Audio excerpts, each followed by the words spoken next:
you can't not talk to Snoop and not talk about weed. But I wanna touch on what you're doing in that field, because what has taken place is the most blatant racist shit I've ever seen in my life.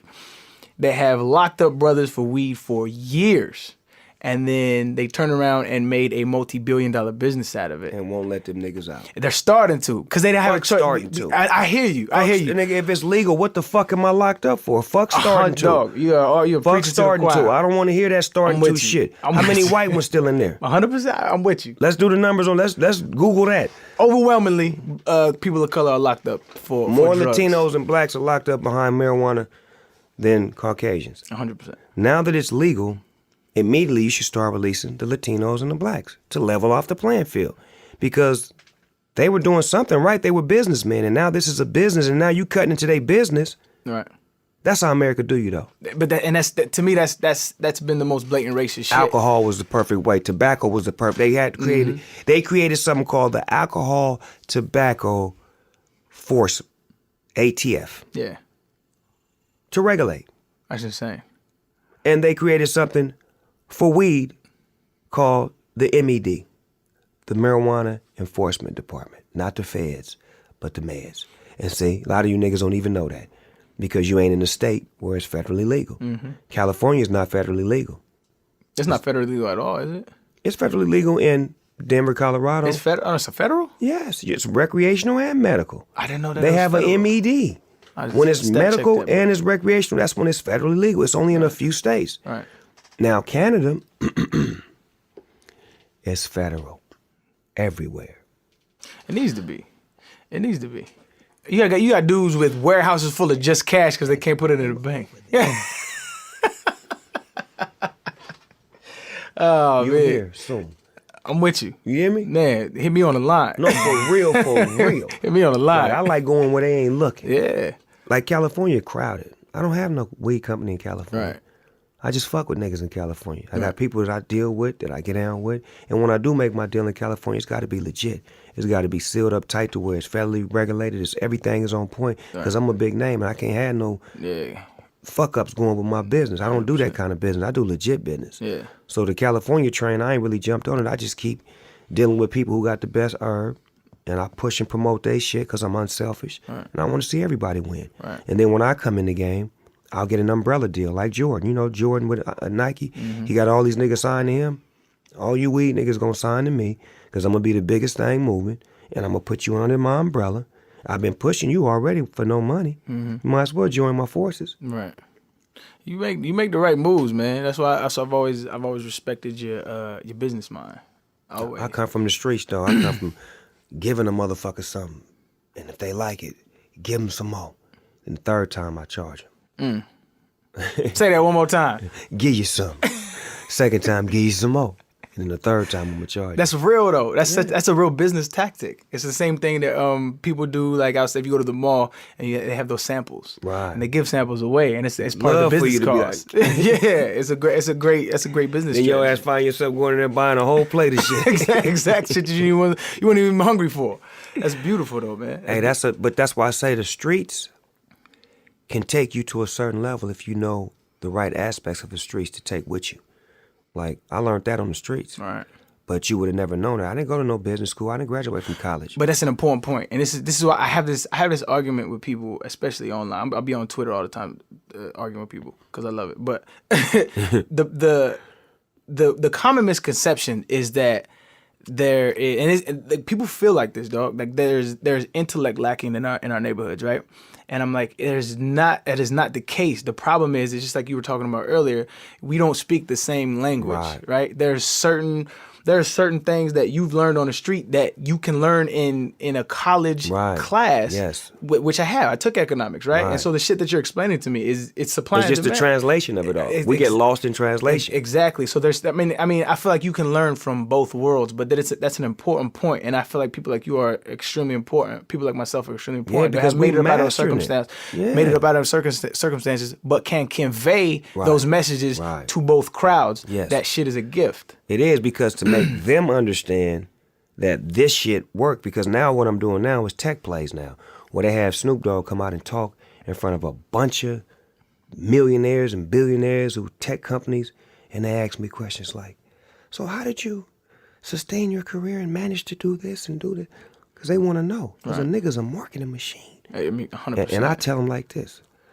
I give you a little bit of this game, but I'd rather sit at the table with y'all and give you this real game. That's real shit. Yeah, cut me in or cut it out. Yeah.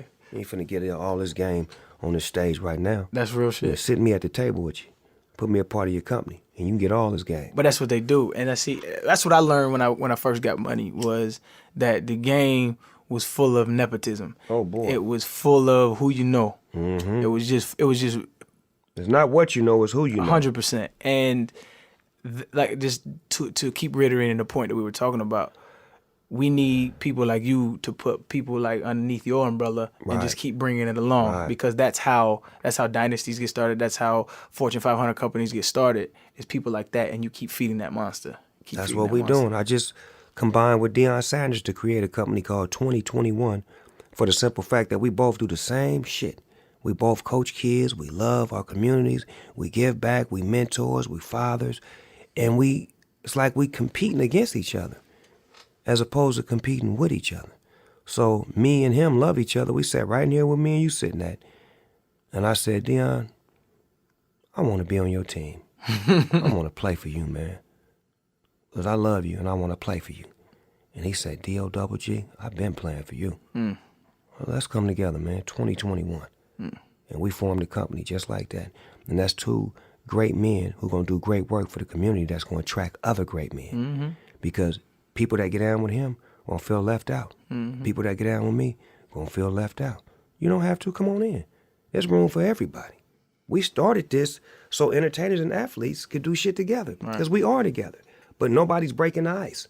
You know, we can only be seen in certain places, and we can, no, fuck that. Yeah, man. Me and Prime, Hall of Famers. Yeah. And we gonna teach you young niggas how to do it the right way, because we the mentors. Yeah. I'm gonna holler at them about the weed, Prime. You get at them about God. Let me talk to them about this weed shit. Nigga, they test you niggas on this date and this That's real date, shit. nigga. That's and you, real shit. nigga, you got 37 days to be clean, nigga. Not 30, 37, nigga. That's real. Find out the dates, nigga, on when they gonna press your ass, nigga. It goes from here to here. I'm that nigga. No, but it's needed. So like Charlemagne, I read his book, right? And he The was God. Yeah, Charlemagne. He was on my podcast too, and he has I think like a beautiful idiom, and he says you have to have a balance of righteousness and ratchetness. Right. And like you have to keep that balance, because that shit that made Snoop There's the ratchetness.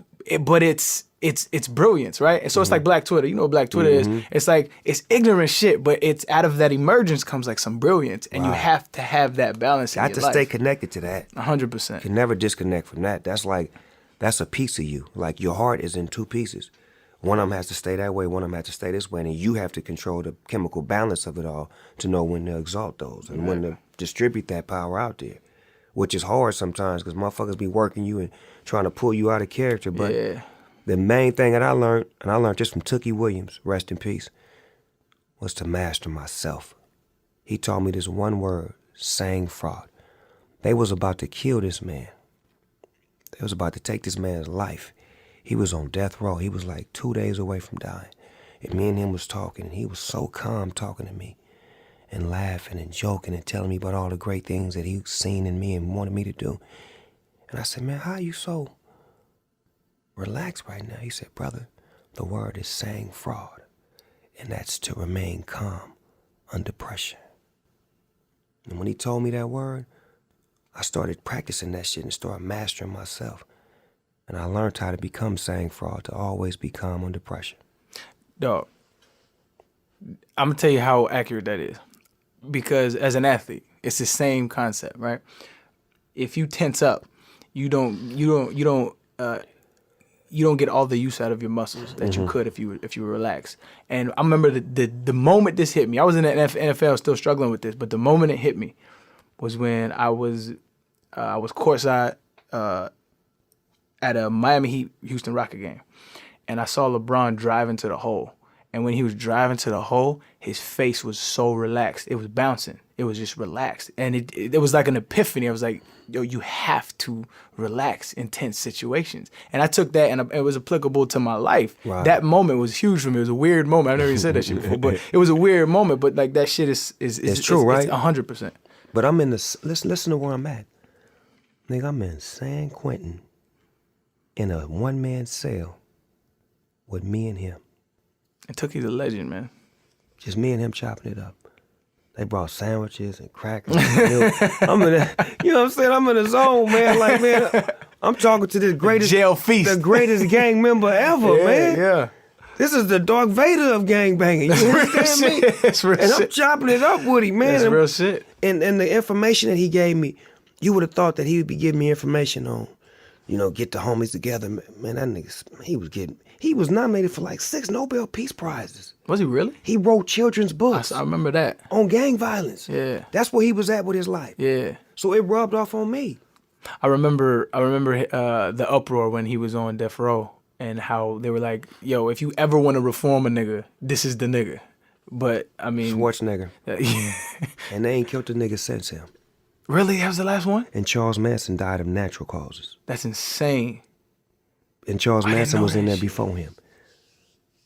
You get it? Nah, 100%. I mean, it's hard to explain to people other than us. But it's Yeah, but Charles Manson was a legend. They selling shit on him and bitches going to visit. They treated him like he was the greatest motherfucker in the world, but he cut a motherfucker baby out of a bitch and killed her. Yeah. Cut her baby out of her.